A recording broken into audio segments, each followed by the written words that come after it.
Artemis 2's second fueling test went very well. The astronauts could possibly launch in early March, and Firefly Aerospace's Alpha rocket is getting prepared for its final Block 1 launch. We'll dive deeper into these topics on this 16th episode of Astrox Radio. So this is really getting real. NASA's Artemis 2 moon rocket fueling test went so well, astronauts could launch on March 6th. The excitement for Artemis 2 is really starting to build. The first crewed moon mission in more than 50 years will launch just 2 weeks from now, if all goes according to plan.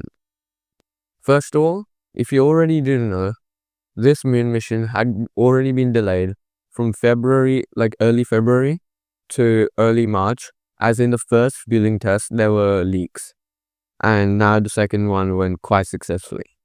But before we continue, can you give me a hand by following this podcast and subscribing to me on YouTube? It helps a lot, and we thank the people who have already done so. So now, back to the headline topic. Let me also give you some foundational knowledge about what the NASA Space Launch System rocket is. It's a super heavy lift expendable rocket designed for deep space missions, and it's standing 98 meters tall for Block 1 to 111 meters tall for Block 1B, and producing 39 meganewtons of maximum thrust at liftoff. The rocket utilizes a core stage fueled by liquid hydrogen and liquid oxygen, powering 4 RS-25 engines which are derived from the space shuttle, along with 2 5-segment solid rocket boosters. It is capable of sending the Orion crew capsule, astronauts, and cargo to the moon in a single launch, with an initial Block 1 payload capacity of over 27 metric tons to the moon, which will increase to over 46 metric tons in the evolved Block 2 configuration.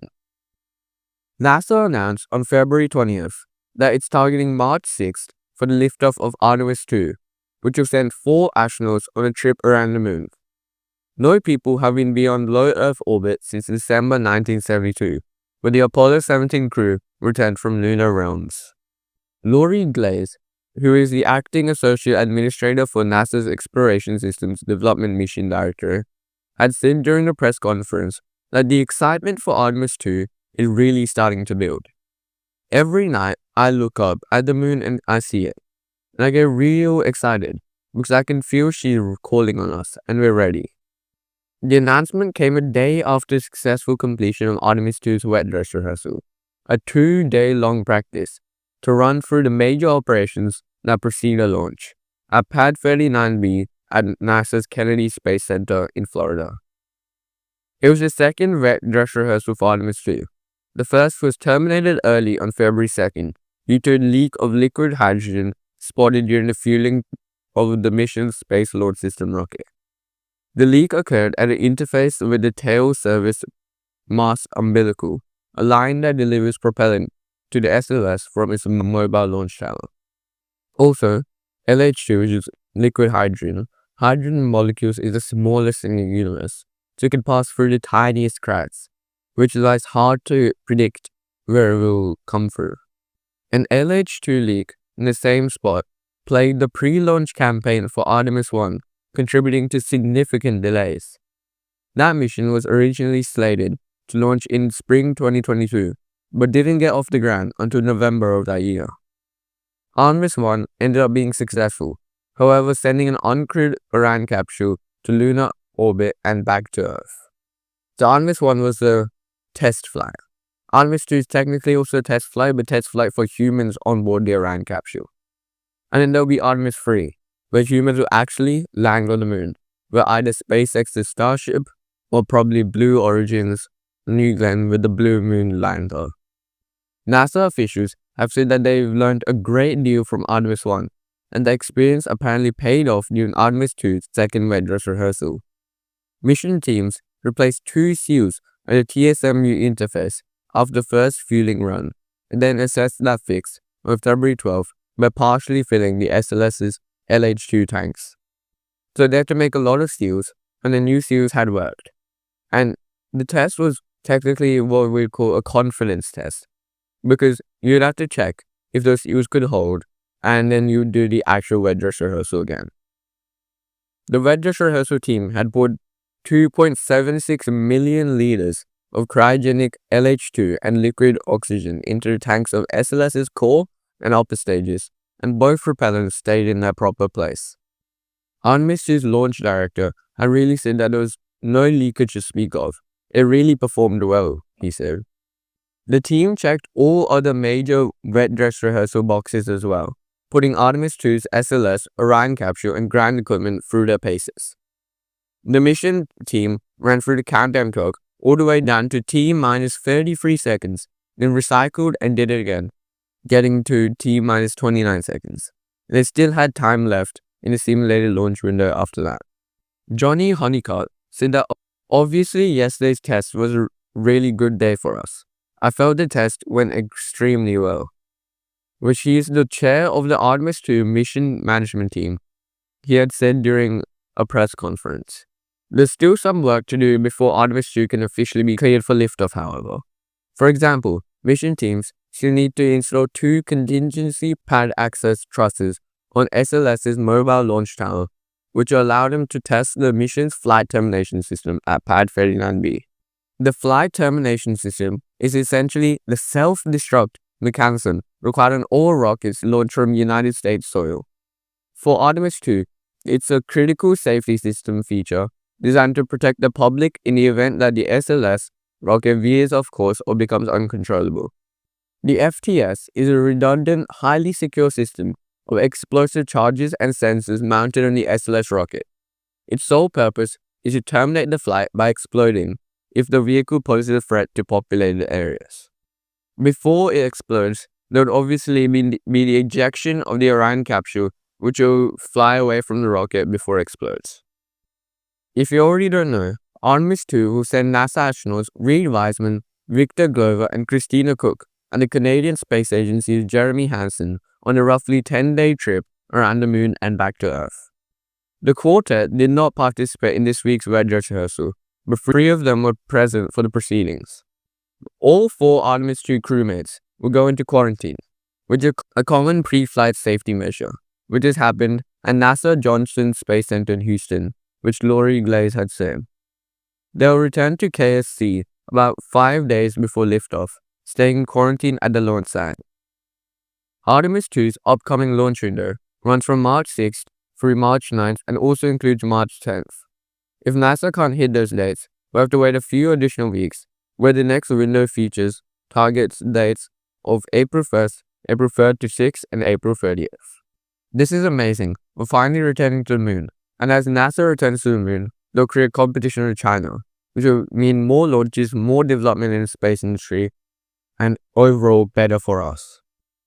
Now let's continue with the second and final topic for the episode. Firefly Aerospace prepares Alpha rocket for first launch since explosive mishaps last year. Alpha's return to flight is currently targeted for February 27th. First, let me tell you about what the Firefly Aerospace's Alpha Block 1 rocket is. It's a 2-stage, light-lift orbital launch vehicle designed for small satellite missions, standing 29.75 meters tall with a body diameter of 1.8 meters. The structure is built from advanced carbon fiber composite and uses cryogenic RP1 or liquid oxygen propellant, which is kerosene and liquid oxygen, delivering roughly 1,000 kilograms to a 200-kilometer low Earth orbit or 630 kilograms to a 500-kilometer sun-synchronous orbit. The first stage is powered by 4 Reaver 1 engines, utilizing a tap-off cycle to produce 736.1 kilonewtons of lift-off thrust, while the second stage uses single vacuum optimized Lightning 1 engine. The vehicle, aimed at cost-effective launches at around $15 to $17.6 million, features a 2-meter diameter fairing. Now let's continue.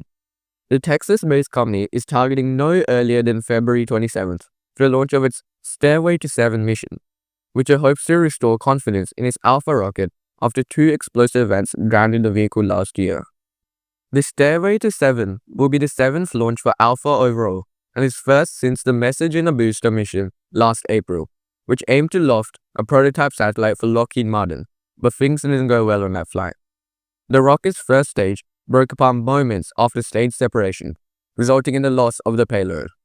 That was followed by another mishap in September, when the booster originally intended for Alpha's 7th flight exploded during pre-launch testing. Alpha's test stand and other nearby facilities were spared any damage from September's combustion event, which Firefly told everyone in an update. The incident nonetheless added months to the company's development plans as the cause was investigated. If you already didn't know, the Alpha rocket is non-reusable, so expendable. But however, Firefly Aerospace is focusing on improving reliability and may iterate towards reusability in future designs. Firefly had concluded the investigation on the explosion in November, pitting the cause on a process error during Stage 1 integration that resulted in a minute hydrocarbon contamination. That finding ruled out a design flaw in the launch vehicle itself. Now, Firefly says the Alpha's 7th mission is finally ready to fly. The mission was originally supposed to launch another Lockheed Martin payload, but Firefly has repurposed it as a test flight to re-verify Alpha systems using a demo payload. The Stairway to 7 first stage completed a 20-second static test fire with 4 Reaver engines on the launch pad at California's Vandenberg Space Force Base on February 6th, and is currently progressing towards the February 27th launch opportunity. Stairway to 7 will be the final flight of Alpha Block 1's configuration, as Firefly continues upgrades to launch vehicle to expand its capabilities. Flight 7 will test and validate key systems ahead of Firefly's Block 2 configuration upgrade on Flight 8 that's designed to enhance reliability and manufacturability across the vehicle, which the company wrote on the mission's website.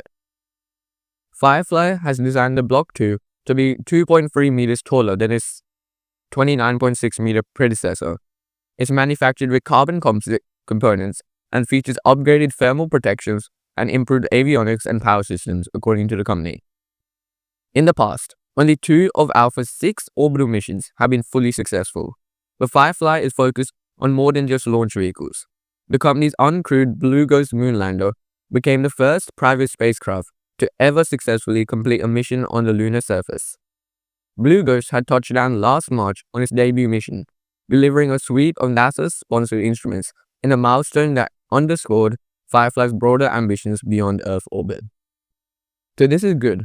Companies are getting more competition. Like, private companies will get more competition with more emerging companies like Firefly Aerospace, and like Rocket Lab's still not emerging. It's more properly in the space industry. We're having over 70, I'm pretty sure, Electron launches and upcoming Neutron. But I like to see this. And that wraps up episode 16 of Astrox Radio. It's an incredible time to be looking up from the major milestone of NASA's Artemis 2, which is finally getting real with successful fueling tests and a potential March 6th launch window, to a Firefly Aerospace getting back on the pad for the first Alpha launch since last year's setbacks. The road to the stars is busier than ever. As we continue to grow this show, your input is everything to us. We want to make sure delivering the best experience possible, so please reach out with any feedback. How was the audio quality today? Are there any specific missions you want us to deep dive into next? Let us know through the comments below. Until next time, keep your eyes on the skies. I'm your host, and this is Astrox Radio.